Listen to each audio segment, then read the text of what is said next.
하나님 말씀 봅니다. 민수기 14장 11절에서 19절 말씀입니다.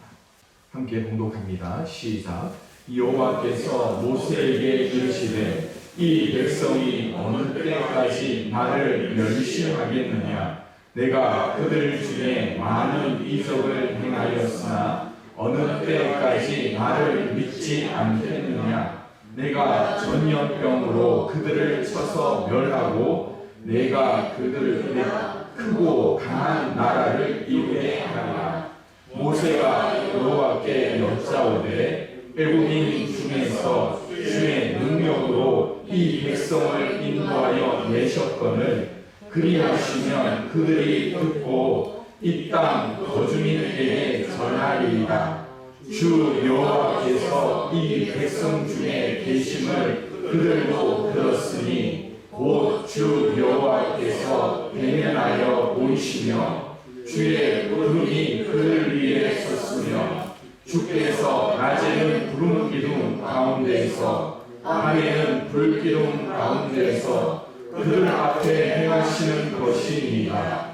이제 주께서 이 백성을 하나같이 죽이시면 주의 명성을 들은 여러 나라가 말하여 이르기를 여호와가 이 백성에게 주기로 맹세한 땅에 인도할 능력이 없었으므로 광야에서 죽였다 하리이다. 이제 구하옵나니 이미 말씀하신 대로 주의 큰 권능을 나타내옵소서. 이르시기를 여호와는 노하기를 더디하시고 인자가 많아 죄악과 허물을 사하시니 형벌 받은 자는 결단코 사하지 아니하시고 아버지의 죄악을 자식에게 갚아 삼사대까지 이르게 하리라 하셨나이다. 고하오나니 주의 인자의 방대하심을 따라 이 백성의 죄악을 사하시되 애굽에서부터 지금까지 이 백성을 사하신 것 같이 사하시옵소서. 아멘. 여러분들은 날마다 하나님, 내가 하나님의 일을 성실히 감당하겠습니다.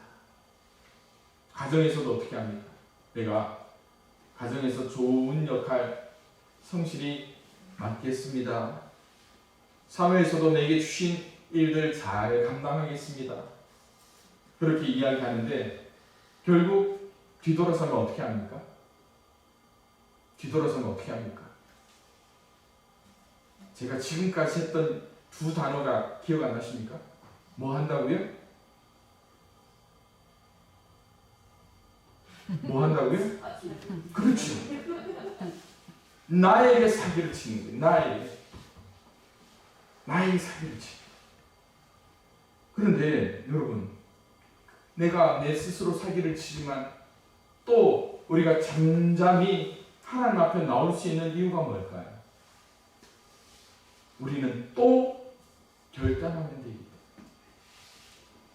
문제 해결에서도 마찬가지입니다. 어려운 일을 당했을 때 우리는 어떻게 그 문제를 해결할 것인가? 문제와 맞서는 경우도 있고, 때로는 그 당사자를 만나는 경우도 있고, 또 나 스스로 그것들을 묵묵히 삭히는 경우도 있어요. 그런데 뒤돌아서면 어떤가? 여러분이 더 잘 아실 거예요. 그 고비를 싹 넘기고 가니까 그 속에 내가 하나님을 의뢰하지 않고 하나님께 묻지 않았던 여러 가지 것들을 생각하게 돼요. 이 반역이라는 제목을 쓰면서 참 내 모습을 보는 것 같아요. 어떤 내 모습일까? 그것은 바로 믿음의 조건입니다. 오늘 우리가 읽은 민수기 14장의 배경은요, 바로 13장 전체에 나오는 말씀입니다. 하나님께서 정탐꾼을 이제 각 지파별로 한 명씩 택해서 하나님이 보이시고자 했던 그곳으로 보내시는 거예요. 그랬더니 그 12이 패가 나눠져요. 10명의 패와 2명의 패. 그런데 가장 중요한 일이 뭡니까? 이 사건이 계기가 되어서 이제 출애굽 1세대는 하나님께서 보이시고자 했던 그 젖과 꿀이 흐르는 가나안 땅에 들어가지 못하게 돼요. 다만 2세대들은 약속의 땅으로 들어가는 분기점이 되는 사건이 13장과 14장이에요. 그 10명이 했던 이야기가 뭘까요? 앞에 나오는 자막이 31절에 보니까 그렇게 이야기합니다. 그와 함께 올라갔던 사람들은 이르되 우리는 능히 올라가서 그 백성을 치지 못하리라. 그들은 우리보다 강하리라 라고 말씀하고 있습니다. 여러분, 말씀을 기억하고 더듬어 보십시오. 자신들을 뭐라고 이야기합니까? 자신들을 뭐라고 이야기합니까? 뭐라고 이야기해요? 뭐라고요? 메뚜기. 메뚜기 똑같죠? 딱 뛰니까요. 그런데 이 두 사람의 고백을 우리는 깊이 생각해야 됩니다. 30절 말씀입니다. 갈렙이 모세 앞에서 백성을 조용하게 하고 이르되 뭐라고요? 우리가 올라가서 그 땅을 취하자. 능히 이기리라. 할렐루야. 오늘 이 두 부류의 사람들의 차이가 뭔가를 한번 생각해 보십시오. 바로 믿음의 차이라고 저는 생각해요. 갈렙과 요수아는 뭐라고 이야기하느냐 하면 저들은 우리의 뭐라고 이야기할까요? 밥이라고 이야기하는 거예요. 그러나 하나님의 은혜가 사라지고 그들 속에 불평, 그들 눈에 현실적인 그 모습만 바라보고 나니까 자신들이 그 장정들 앞에서 메뚜기처럼 보인다라고 이야기하고 있는 거예요. 여기서 우리가 생각해야 될 것이 있습니다. 우리의 삶도 마찬가지죠. 앞서 제가 그런 이야기를 했잖아요. 내 실수로 인해서 손해를 봤는데 그럴 때 가장 치명적인 게 뭡니까? 내 마음의 자존심이 허락지 않는다. 그것으로 인해서 혼자 자괴감이 들고 혼자 동물 속으로 들어가 버리는 나의 연약한 모습을 보게 돼. 그러다가 때로 이게 하나님의 뜻이 아닌가? 이게 하나님이 가야 나보고 가라고 한 그 길인가? 그러면서 이런저런 고민하다가 내 믿음이 갈렙과 여호수아처럼 괜찮아, 하나님이 나로 이기게 하실 거야, 저들은 내 밥이야 라고 판단해버리면 좋은데 문제가 뭡니까? 그 현실과 문제 앞에서 점점 내가 뭐가 돼가는 거예요? 뭐가 돼간다고요? 메뚜기가 돼가. 이 두 말씀을 보기 위해서 14장으로 넘어가면 하나님의 메시지는 분명합니다.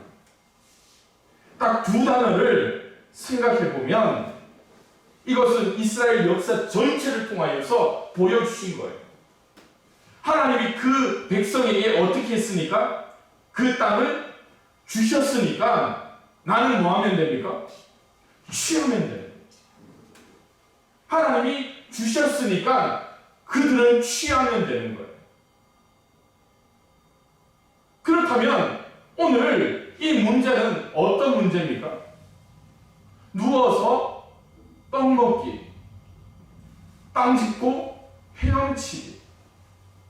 그것이 그들 앞에 놓여진 문제여야 되는데 그들의 믿음은 자신들의 일로, 자신들의 노력으로, 자신들이 싸워야 하는 것으로 보게 됩니다.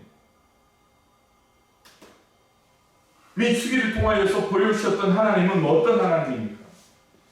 말씀을 듣고 어떻게 하라? 순종하라. 그리하면 너희들이 족과 꿀이는 약속의 땅으로 들어갈 것이다 라고 말씀하고 있는데 그들은 그 쉬운 방법을 깨닫지 못하는 거예요. 이스라엘이 보이신 하나님은 어떤 하나님입니까? 출국할 때부터 보이신 하나님은 창조의 하나님이에요. 무에서 유를 만들어내신 하나님, 그들의 작은 신음에 반응하셔서 모세를 부르시고 세우신 하나님, 그리고 애굽의 10가지 재앙을 내리시고 애굽 땅을 심판하셨던 하나님, 그리고 홍해를 가르시고 그들을 인도해내신 하나님, 광야에 그 샘을 내시고 그들에게 만나로 먹이시고 그들에게 메추라기로 먹이셨던 하나님. 그쯤 되면 여러분, 하나님이 시키는 것 그들 하면 되잖아요. 그런데 그들이 하나님의 주시리라, 뭐하라? 취하라. 거기에 너무나 노골적으로 반역을 하게 되는 거예요. 그 결과가 어떻게 됩니까? 그 결과가 어떻게 돼요? 여러분, 내비게이션을 가지고 운전을 해봅니다. 내가 아는 길이니까 그래, 돌아서 가야지. 돌아서 가야지. 작년에 있었던 일입니다. 구미인가요? 어디 갔다가 집사람하고 갔다가 올라오는 길에, 여러분 같으면 김천쯤 지나면 어디로 오실 것 같습니다? 어디로 오실 것 같아요? 집사님.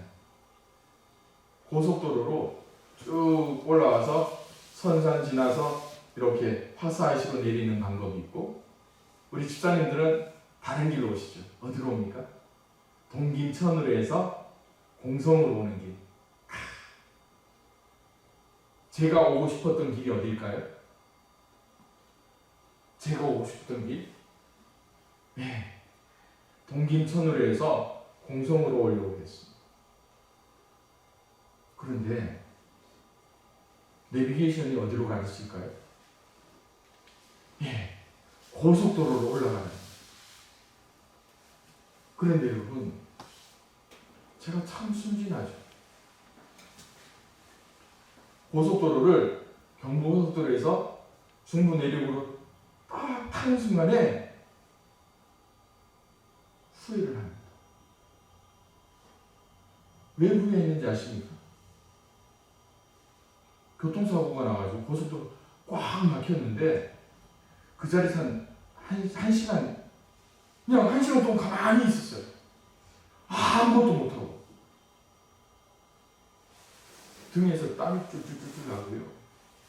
막, 이거 어떡하냐. 이러다가 1시간이 2시간, 2시간이 3시간 되는 거 아닌가. 막 고민되는 거예요. 그때 고민 듣는 게 있죠. 무슨 이야기입니까?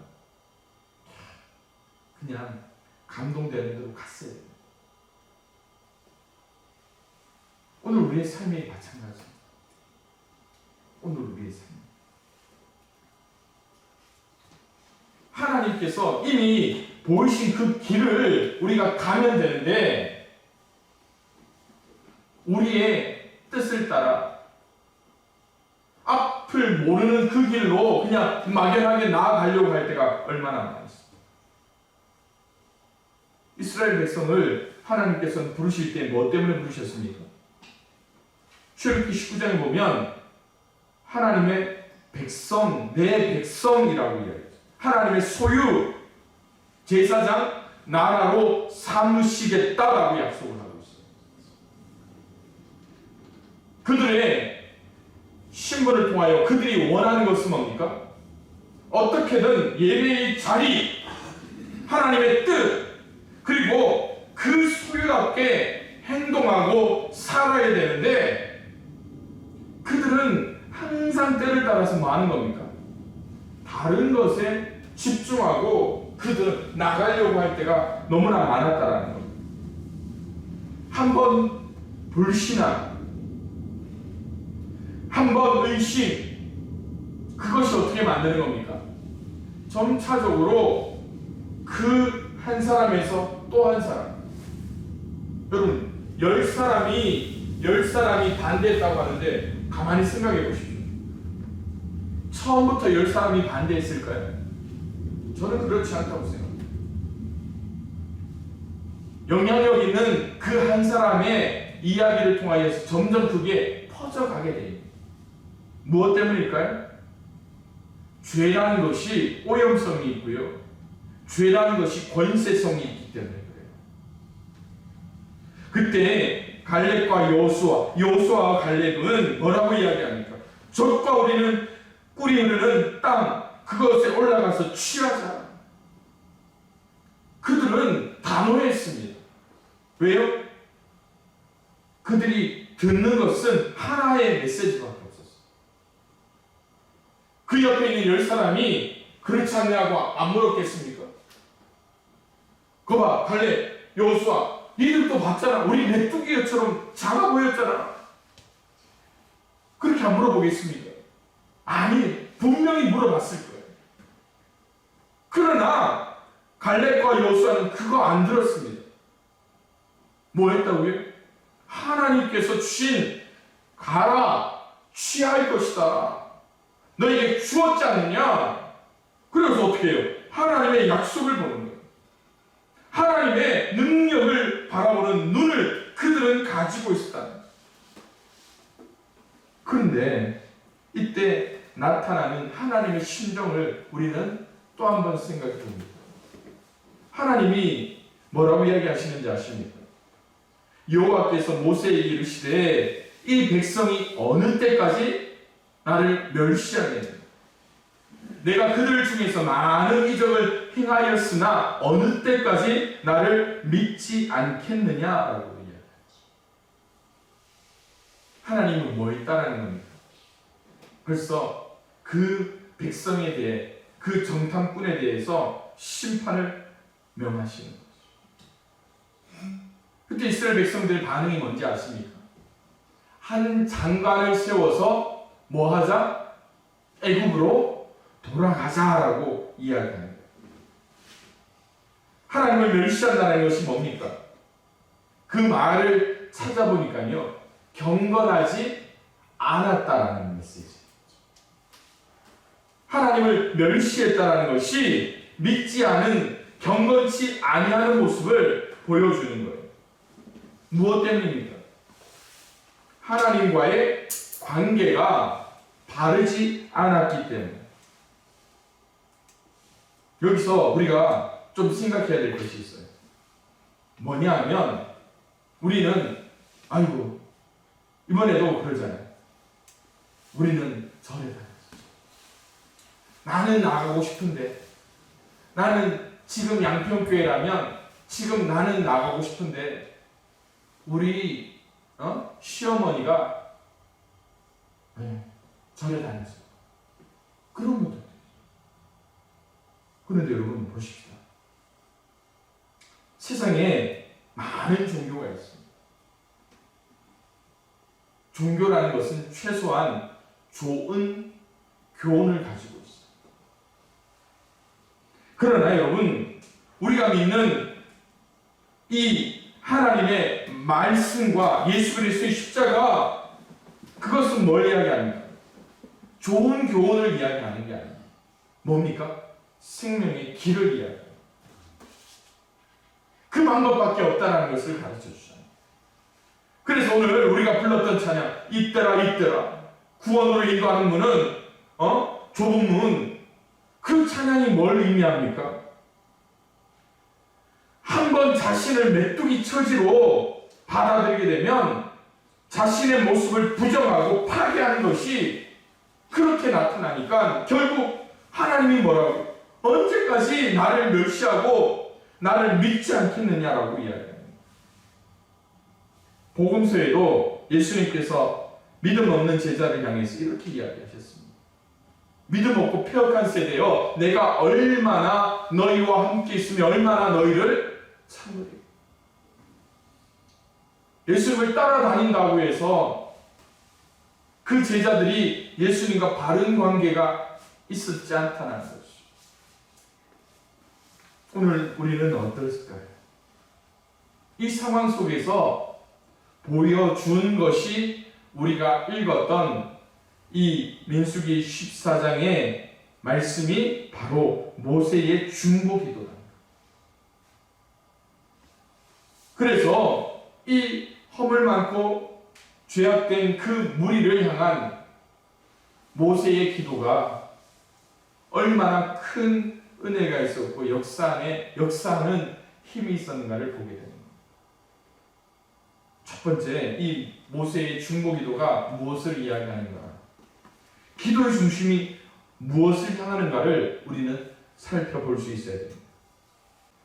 우리가 읽었던 본문, 읽었는지 안 읽었는지도 모르는 분들이 아직 있어요.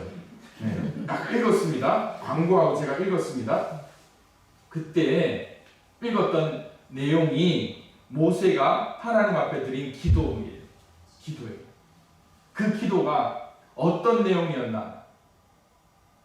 거기에 우리는 포커스를 맞춰요. 그것은요, 모세가 이 백성을 살리기 위해서 기도했잖아요. 그런데 모세가 무엇을 위해서 기도했는지 여러분 그것을 생각해야 됩니다. 이 백성을 살려달라고 이 백성의 포커스를 맞춘 기도가 아니라는 거예요. 무엇을 위한 기도였습니까? 하나님의 명성을 위한 기도였다. 여러분, 이게 얼마나 지혜로운 것인가를 우리가 생각해 봐야 돼요. 우리는요, 기도할 때 어떻게 기도합니까? 주시옵소서, 주시옵소서. 그런데 이 하나님 앞에만 주시옵소서, 대상이 하나님이니까 주시옵소서 하는데 세상 사람들하고 싸울 때 어떻게 합니까? 니 죽고 내 죽자. 네? 이게 아주 유명하잖아요. 네. 이 이순신 장군이 그런 이야기 했잖아요. 생즉사, 사즉생. 네. 네. 결국 뭘 이야기하느냐 하면 니 죽고 나 살자라는 거예요.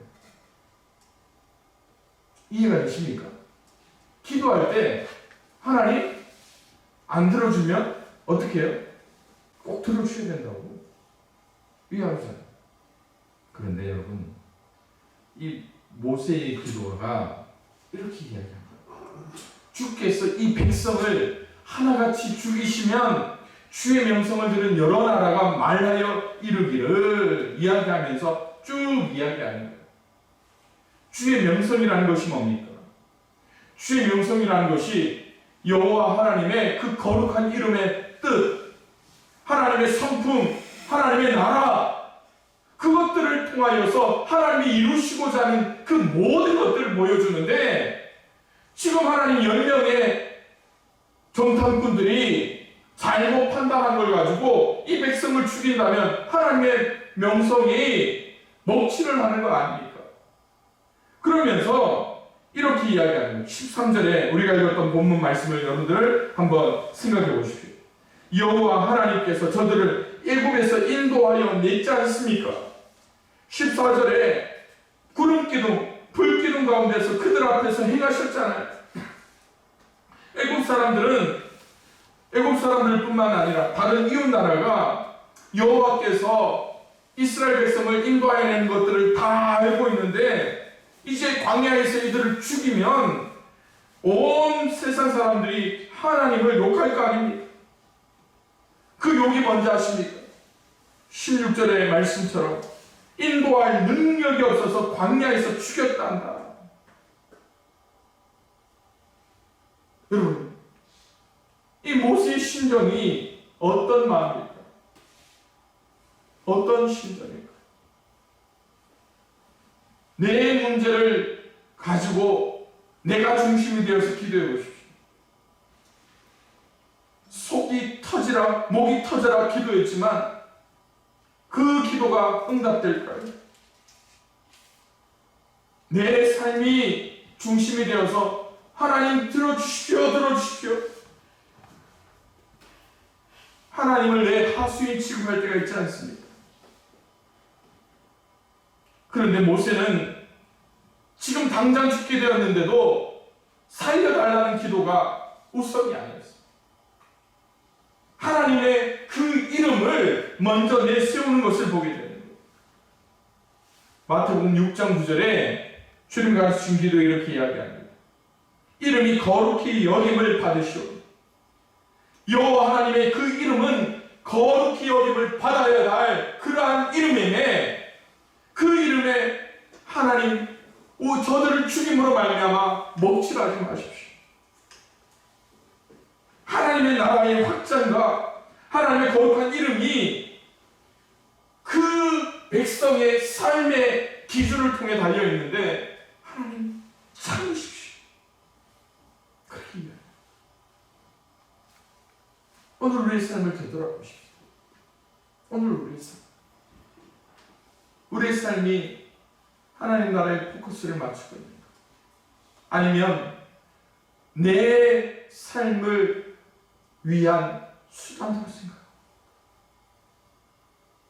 하나님은 분명한 기준을 오늘 민수기를 통해서 보여주고 있습니다. 그래서 모세는 무슨 말씀을 통해서 하나님 앞에 아뢰는지 아십니까? 모세가 시내산에 올랐을 때 만났던 그 하나님을 기억하는 거예요. 그래서 출애굽기 34장에 보면 이런 말씀이 있습니다. 여호와께서 그의 앞으로 지나시며 선포하시되 여호와라 여호와라 자비롭고 은혜롭고 노하기를 더디하고 인자와 진실이 많은 하나님이라. 인자를 천대까지 베풀며 악과 가실과 죄를 용서하리라. 그러나 벌을 면제하지는 아니하고 아버지의 악행을 자손 3세대까지 보응하리라. 그런데 이 말이 무슨 말인지 여러분들 잘 보십시오. 출애굽기에 모세의 고백이 바로 14장 18절 우리가 읽었던 본문으로 그대로 여호와는 노하기를 더디하시고 인자가 많아 죄악과 허물을 사하시나 형벌 받은 자는 결단코 사하지 아니하시고 아버지의 죄악을 자식에게 갚아 3사대까지 이르게 하리라 하셨나이다. 사랑하는 성도 여러분, 하나님은 잊지 않으십니다. 오늘 우리도 그 하나님을 잊지 맙시다.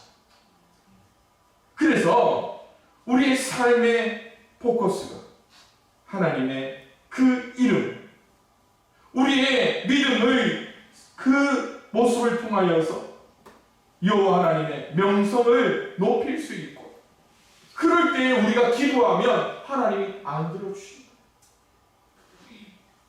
그러한 신앙을, 그러한 기도의 능력을 경험할 수 있기를 주님의 이름으로 축원합니다. 두 번째로 그 하나님 앞에 아는 기도의 내용이 이제 나타나는 거예요. 그 기도가 뭐냐? 구하옵나니, 우리가 읽었던 마지막 본문이 19절이에요. 11절부터 19절까지 읽었는데 마지막 한 줄에 이렇게 나옵니다. 구하옵나니 주의 인자의 광대하심을 따라 이 백성의 죄악을 사하시되 애굽에서부터 지금까지 이 백성을 사하신 것 같이 사하시옵소서. 여러분, 너무 멋지지 않습니까? 하나님의 사랑, 하나님의 그 공의를 가지고 모세가 하나님 앞에 아뢰는, 왜요? 지금까지 살아있는 것도 누구의 은혜라고요? 애굽에서 지금까지 살아있는 것도 애굽에서부터 죽었어야 되고, 또 광야에 들어서자마자 죽었어야 되고, 홍해를 지날 때 그 물에 빠져 죽었어야 되는데 지금까지 살려준 것이 누구라고요? 하나님의 은혜였다. 그래서 여러분, 하나님의 사랑, 하나님의 공의라는 것이 형벌 받은 자를 사하시는 게 아니에요. 하나님의 그 공의라는 것은 사하시는 게 아니에요. 공의. 하나님은 어떻게 하시는 겁니까? 잘못한 사람을 때리시는 게 하나님의 그 공의예요. 그런데 지금 이 민수기 14장에 나오는 이 하나님의 공의라는 게 어떻게 쓰이는지 아십니까? 하나님이 보고도 어떻게 하는 겁니까? 보고도 모른 척 눈 감아주시. 얼마나 큰 은혜인지, 얼마나 큰 사랑인지 여러분 아시겠습니까? 우리가 살아가면서 범죄할 때 있잖아요. 잘못할 때 있잖아요. 예, 저는 있습니다. 여러분들은 없는 듯한 눈빛으로 저를 보지만 저는 있습니다. 그때마다 제가 그렇게 하나님 요번만 눈 감아주세요. 하나님 요번만 눈 감아주세요. 그런데 오늘 모세의 기도를 통하여서 나타나신 그 하나님의 사랑이 뭐라고요? 공의의 하나님의 그 사랑이라는 것이 눈을 감아주시며 다 보고 계시면서도 용서하기 위해서 감추시는 하나님을 우리에게 보여주고 있다는 것입니다. 어떤 신학자는 그런 이야기를 합니다. 하나님은 마치 사랑을 베풀고도 버림받은 여인 같아요. 무슨 말씀인지 아시겠어요? 아마 우리나라 여인상, 한의 여인의 모습이 바로 이런 모습일 수 있어요. 마치 사랑을 베풀고도 버림받은 여인 같았다. 사랑스러워요. 그럼에도 불구하고 하나님은 뭘 하셨습니까? 길을 내신 하나님. 그 길을 통하여서 속죄의 길을 내셨고 결국 그 백성이 어떻게 됩니까? 1세대는 안 된다 하시면서 2세대를 살리시는 하나님이죠. 여러분, 그 하나님 사랑이 대단하시지 않습니까? 그러면서 하나님을 거역하고 멸시하고 믿지 아니한 인간의 배은 망득을 그럼에도 불구하고 살리시며 하나님은 참되신 사랑이시다라는 것을 보여주고 있다는 것입니다. 저는 오늘 말씀을 통해서 그런 생각을 해봤습니다. 하나님은 오늘 이스라엘 역사 가운데 말로 되신 하나님은 아니다라는 생각입니다. 하나님은 말씀의 하나님이신데 하나님은 말로 그들 가운데 우리 가운데 보이시는 하나님이 아닙니다. 말씀이 우리 속에 나타나셨습니다. 내 속에 내가 만지는 것처럼 역사하시는. 그러기에 오늘 우리가 그 하나님의 사랑을 온전히 깨닫고 때로 반역하며 범죄의 길에 있을지라도 하나님의 그 사랑을 온전히 붙잡고 나아가며 회복의 길로, 약속의 길로, 회복의 땅으로, 약속의 땅으로 인도하시는 그 하나님을 온전히 믿고 의지하며 그 약속의 성취를 하나님과 더불어 누릴 수 있는 저와 여러분들이 될 수 있기를 주님의 이름으로 축원을 드립니다.